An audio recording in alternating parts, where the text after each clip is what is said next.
Good morning to all. ஜியோகிராஃபில Indian ஜியோகிராஃபியினுடைய climatic conditions வந்து பார்க்க போறோம். ஓகேவா? இந்தியால எந்த விதமான காலநிலை நிலவுகிறது? முதல்ல வந்து காலநிலை அப்படினா என்ன? தென் வந்து வெதர் அண்ட் கிளைமேட் இந்த ரெண்டுக்குள்ள வித்தியாசம் ஃபர்ஸ்ட் தெரிஞ்சுங்க. கிளைமேட் என்பது கலெக்ஷன் ஆஃப் வெதர்ஸ் அப்படிம்பாங்க.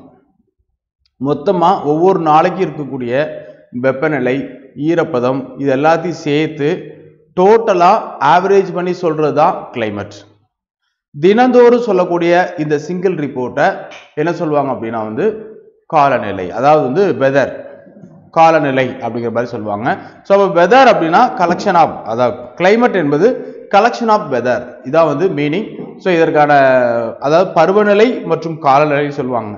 வெதர் அப்படின்னா காலநிலை, கிளைமேட் அப்படின்னா பருவநிலைன்னு சொல்லுவாங்க. பருவநிலை என்பதற்கான மீனிங் வந்து தினந்தோறும் நடக்கக்கூடிய காலநிலைகளின் ஆவரேஜ் தான் வந்து பருவநிலை. சரியா?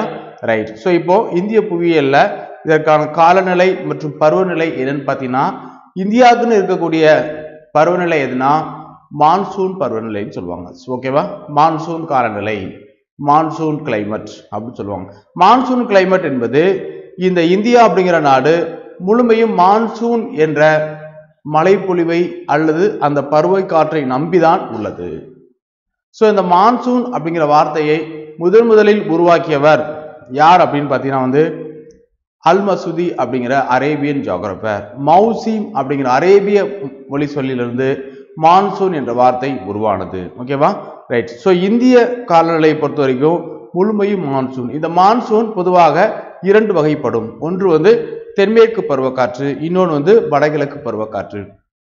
இதில் தென்மேற்கு பருவக்காற்று என்பது மோர் தென் 70% ஆஃப் இந்தியா வந்து கவர் பண்ணி மழைப்பொழிவை கொடுக்கிறது. லெஸ் தென் 20% ஆஃப் இந்தியா வந்து கவர் பண்ணி மழைப்பொழிவை கொடுப்பது தான் வடகிழக்கு பருவக்காற்று. ஸோ இதான் வந்து ரெண்டுக்கும் உள்ள வித்தியாசம். சரியா?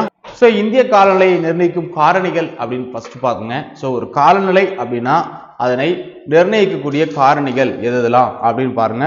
ஃபர்ஸ்ட் வந்து அட்சக்கோடு. அட்சக்கோடுனா லேட்டிடியூட்னு சொல்லுவாங்க. இந்த லேட்டிடியூட் வந்து 0ல இருந்து 90 டிகிரி வரைக்கும் நார்தன் ஹெமிஸ்பியர்ல இருக்குது, வட அரைக்கோளத்தில் இருக்குது. அதே போன்று 0ல இருந்து 90 டிகிரி வரைக்கும் தென் அரைக்கோளத்திலும் இருக்குது. ஸோ அப்போ டோட்டலா 180 இருக்குது. இந்த 0 டிகிரியில மேக்சிமம் டெம்பரேச்சரும் 90 டிகிரியில மினிமம் டெம்பரேச்சரும் ரெக்கார்ட் ஆகும். சரியா? அப்போ இந்த அச்சக்கோடுகளை வச்சு என்ன சொல்லலாம்னா 0 டிகிரியில அதிகமா இருக்குது, 90 டிகிரியில லோவா இருக்குது. 0 டிகிரில இருந்து 90 டிகிரியை நோக்கி போக போக என்ன ஆகும்? லோவாகும் அப்படின்னு சொல்லலாம். அதே மாதிரி உயரம் சொல்ல போனா கடல் மட்டத்திலிருந்து 1000 மீட்டர் உயரத்திற்கு 6.5 டிகிரி செல்சியஸ் வெப்பநிலை குறையும். கடல் மட்டத்திலிருந்து 1000 டிகிரி உயரத்துக்கு 6.5 டிகிரி செல்சியஸ் வெப்பநிலை குறையும். சரியா? தென்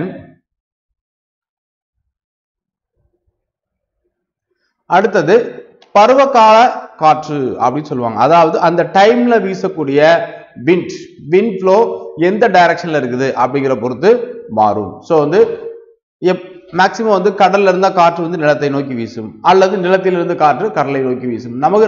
நம்மளுடைய லொகேஷனை பொறுத்த வரைக்கும் வந்து ஈஸ்டர்லிஸ் அப்படிங்கிற காற்று வர்றதுனால, அதாவது ட்ரேட் விண்ட் அப்படின்னு சொல்லக்கூடிய வியாபார காற்று வீசும் பகுதியில் நம்ம இருக்கிறதுனால மேக்சிமம் எந்த டைரக்ஷன் அப்படின்னா வந்து north east to south west டைரக்ஷன்ல அந்த ட்ராக் வந்து ஃபார்ம் ஆயிருக்கும். சரியா?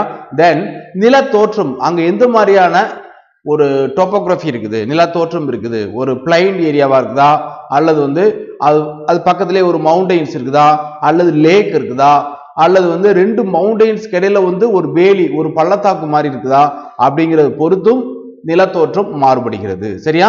இதுவும் வந்து அந்த வெப்பநிலையை பாதிக்கக்கூடிய ஒன் ஆஃப் த காரணி ஃபேக்டர்ஸ். சரியா? தென் அடுத்து ஜெட் காற்றோட்டங்கள். ஜெட் காற்றோட்டம் என்பது கீழே நம்மளுடைய பாட்டம்ல இருக்கிறதே மாதிரி அப்பர் லேயர்லயும் ஒரு ஜெட் அப்படின்னு சொல்லி ஒரு காற்றோட்டம் இருக்குது. இந்த காற்றோட்டம் 2ஆம் உலகப் போரின் போது அமெரிக்காவிலிருந்து ஜப்பானுக்கு போகும்போது அமெரிக்கர்களால் கண்டுபிடிக்கப்பட்ட வானில், சோ அவங்களுடைய பிளைட்டுக்கு ஆப்போசிட்டான ஒரு போர்ஸ் வருது என்பதை உணர்ந்து இங்கு வந்து ஜெட் காற்றோட்டம் என்பது ஒன்று உள்ளது என்பதை அவங்க சொன்னாங்க. அதன் மூலம் இந்த ஜெட் காற்றோட்டம் என்பது மேலடுக்கில், அதாவது கீழே இல்ல, கிட்டத்தட்ட ஒரு 18 கிலோமீட்டர்ஸ் டு 20 கிலோமீட்டர்ஸ் ஹைட்ல வானில் ட்ரோபோபாஸ் அப்படிங்கிற இடத்துல வந்து ஃபார்ம் ஆகக்கூடியதா வந்து ஜெட் காற்றோட்டங்கள். சரியா? ரைட். சோ இந்த ஜெட் காற்றோட்டங்களும் ஒன் ஆஃப் த ஃபேக்டர்ஸ். அடுத்து கடலில் இருந்து அமைந்துள்ள தொலைவு.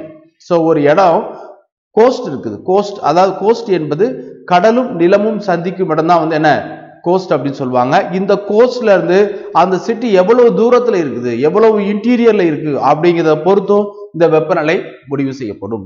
சோ 6 காரணிகள் தான் ஓரிடத்தின் வெப்பநிலையை அல்லது காலநிலையை நிர்ணயிக்கும் காரணிகள். சரியா? சோ அப்ப அந்த 6 காரணிகள் எதெல்லாம் பாருங்க.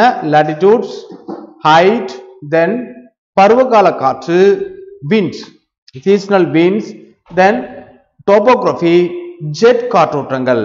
அடுத்து கடலில் இருந்து அமைந்துள்ள தொலைவு, distance from the coast. So இவை எல்லாம் சேர்த்துதான் இந்த இந்திய காலநிலையை நிர்ணயிக்கும் காரணிகள். சரியா? ரைட். ஓகே. ஃபர்ஸ்ட் பாருங்க அச்சங்கள். அச்சங்கள்லாம் நம்ம இந்தியா எங்க லொகேட் ஆயிருக்கு தெரியும் நமக்கு. 8 டிகிரி முதல் 37 டிகிரி வரை வடக்கு அச்சம். சரியா? சோ இதுல 23 டிகிரியில வட அச்சமான கடகரேகை நாட்டை இரு சமபாகங்களாக பிரிக்கிறது. சோ இந்தியாவுடைய லொகேஷன்ஸ் அச்சக்கோடுகள் வைஸ் கீழே 8 டிகிரில ஆரம்பிக்குது, மேல வந்து 37 டிகிரில முடியுது.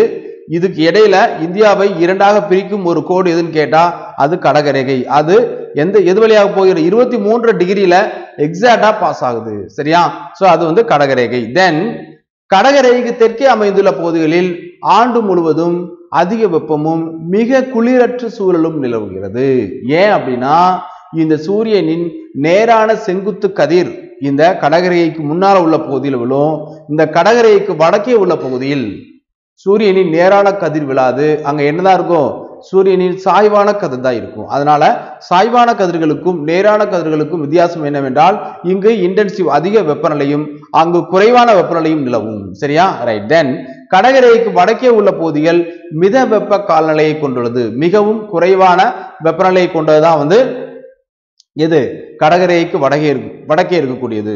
அதே மாதிரி கோடை காலத்தில் இப்பகுதியின் வெப்பம் 40 டிகிரி செல்சியஸுக்கு மேலாகும். குளிர்காலத்தில் வெப்பநிலையை உறைநிலையை ஒட்டியும் உள்ளது. டெல்லிலாம் போனீங்கன்னா ஜனவரி இப்போ இந்த டைம்ல ஸோ வந்து ஜனவரி ஃபர்ஸ்ட் வீக்ல பார்த்தீங்கன்னா வந்து மார்னிங் 6 o'clock அவுட்டர் அட்மாஸ்பியர்ல இருக்கக்கூடிய வாட்டர்லாம் அப்படியே ஐஸ் மாதிரி ப்ரீஸ் ஆயிடும். அந்த அளவுக்கு வந்து ரொம்ப குளிரா இருக்கும். அதே மாதிரி பகல் டைம் பார்த்தீங்கன்னா வந்து அதிக வெப்பமா இருக்கும். அதுதான் என்ன சொல்லுவாங்கன்னா எக்ஸ்ட்ரீம் கிளைமேட். இருக்கிறதுலே வந்து டெசர்ட்ல இருக்கக்கூடிய கிளைமேட் தான் பார்த்தீங்கன்னா வந்து ரொம்ப எக்ஸ்ட்ரீமா இருக்கும். என்ன அப்படின்னா இங்க தான் மேக்சிமம் டெம்பரேச்சர் ரெக்கார்ட் ஆகும், மினிமம் டெம்பரேச்சர் ரெக்கார்ட் ஆகும் எங்க டெசர்ட்ல. ஸோ டே டைம் பார்த்தீங்கன்னா மேக்சிமம் டெம்பரேச்சர் ரெக்கார்ட் ஆகும், நைட் டைம் பார்த்தீங்கன்னா மினிமம் டெம்பரேச்சர் ரெக்கார்ட் ஆகும். மினிமம் வந்து மைனஸ்ல போயிட்டு இருக்கும், -5 -10 அந்த மாதிரி போய்கிட்டு இருக்கும் நைட் டைம்ல. டே டைம்ல பார்த்தீங்கன்னா வந்து பிளஸ்ல 45 போய்கிட்டு இருக்கும். ஸோ அப்போ இந்த ரெண்டுக்கும் இடையில உள்ள வித்தியாசம் பார்த்தீங்கன்னா வந்து மிகப்பெரிய அளவுக்கு இருக்கும். அதை தான் என்ன சொல்லுவாங்கன்னா எக்ஸ்ட்ரீம் கிளைமேட், அதாவது கடுமையான காலநிலை அப்படின்னு சொல்லி தமிழ்ல சொல்லுவாங்க. ஸோ அந்த காலநிலை நம்மளுடைய டெல்லியில பார்க்கலாம். ஏன் அப்படின்னா அது வந்து ஃபுல் அண்ட் ஃபுல் வந்து டிஸ்டன்ஸ் ஃப்ரம் தி கோஸ்ட்னு சொல்லக்கூடிய இடத்துல ஒரு கான்டினென்டாலிட்டியில் லொக்கேட் ஆயிருக்கும். தென் வந்து அக்கம் பக்கம் எங்க இருந்துமே வந்து கடல் காற்று வராது. ஸோ அதனால பக்கத்துல வந்து தார் பாலைவனமும் இருக்குது. இந்த ரெண்டுக்கு இடையில ஆரவல்லி மலைத்தொடர் மட்டும்தான் இருக்குது. அதனாலையும் என்ன ஆகும் அப்படின்னா வந்து இந்த கடுமையான காலநிலை நிலவும். டெல்லியில ஜனவரி மாசம் கண்டிப்பா வந்து அதிகாலையில அவுட்டர் அதாவது அட்மாஸ்பியர்ல இருக்கக்கூடிய வாட்டர்ல கொண்டு கை வச்சீங்கன்னா அப்படியே ரொம்ப திக்கா இருக்கும், ஐஸ் கட்டிமா இருக்கும். சரியா? சோ அதுதான் வந்து என்ன சொல்றாங்க இங்க அந்த கடகரேகைக்கு மேலே உள்ள பகுதி அதிக வெப்பமும் மிக குளிரற்ற சூழலும், அதாவது தெற்கே இருக்கிறது வந்து அதிக வெப்பமும் குளிரற்ற சூழல் இருக்கும். அங்க அதுக்கு மேல இருக்கக்கூடியது வந்து வடக்கே இருக்கக்கூடியது வந்து மித வெப்ப காலநிலையை கொண்டுள்ளது. கோடை காலத்தில் இப்பகுதியின் வெப்பம் 40 டிகிரி செல்சியஸ்க்கு மேலாகும். குளிர்காலத்தில் வெப்பநிலை உறைநிலையை ஒட்டியும் உள்ளது. அதான் நான் சொன்னேன் இப்போ. ஓகேவா? குளிர்காலத்துல இதனுடைய வெப்பநிலை எப்படி இருக்கு? கிட்டத்தட்ட வந்து உறைநிலைக்கு போயிடும். உறைந்து அப்படின்னா அங்க என்ன 0 டிகிரி ரீச் ஆயிடுச்சு அப்படின்னு அர்த்தம். எங்க டெல்லியிலே. ஓகேவா? ரைட். தென் சோ இதெல்லாம் இந்த அச்சக்கோடுகள் முடிவு செய்யக்கூடிய ஒரு விஷயம். சரியா? அச்சங்கள் பாருங்க, கடகரேகைக்கு தெற்கே மற்றும் கடகரேகைக்கு வடக்கே அப்படி ரெண்டா பிரிக்கிறாங்க. சோ இந்த கடகரேகை இந்தியாவை இரண்டாக பிரிக்கிறது. ஓகேவா?